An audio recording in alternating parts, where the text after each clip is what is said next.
മഴ കനത്തതോടെ പട്ടാമ്പി ഭാരതപ്പുഴയിൽ ഒഴുക്ക് വർദ്ധിച്ചു. പുതിയ പാലത്തിന്റെ നിർമ്മാണ പ്രവൃത്തികൾ നിർത്തിവെച്ചു. കഴിഞ്ഞ ദിവസങ്ങളിലെ മഴയിൽ പട്ടാമ്പി ഭാരതപ്പുഴ ഇരുകരയും മുട്ടിയാണ് ഇപ്പോൾ ഒഴുകുന്നത്. പുഴയിൽ ശക്തമായ കുത്തൊഴുക്കും തുടങ്ങി.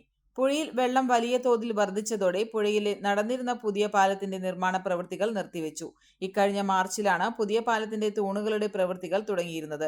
ഇതുമായി ബന്ധപ്പെട്ട നിർമ്മാണ പ്രവൃത്തികൾ പുരോഗമിക്കുന്നതിനിടെയാണ് ഇത്തവണ കാലവർഷം നേരത്തെ എത്തിയത്. പുഴയിൽ വെള്ളം കൂടിയതോടെ കഴിഞ്ഞ ദിവസം തന്നെ നിർമ്മാണ സാമഗ്രികൾ പുഴയിൽ നിന്നും നീക്കം ചെയ്തിരുന്നു. പുഴയിലെ പ്രവൃത്തികൾ പുനരാരംഭിക്കാൻ ഇനി സമയമെടുക്കും. മഴക്കാലം വിട്ടുനിന്നാൽ മാത്രമേ ഇതിന് സാധിക്കുകയുള്ളൂവെന്നാണ് കരുതുന്നത്.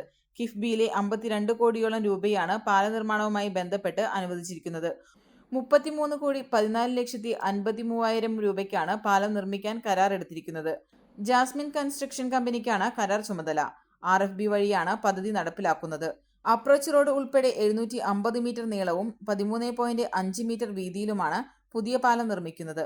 24 മാസത്തിനകം നിർമ്മാണം പൂർത്തിയാക്കാനാണ് കരാറെങ്കിലും സമയബന്ധിതമായി പാലം നിർമ്മാണം പൂർത്തിയാക്കാനാകുമോ എന്നതും സംശയമാണ്.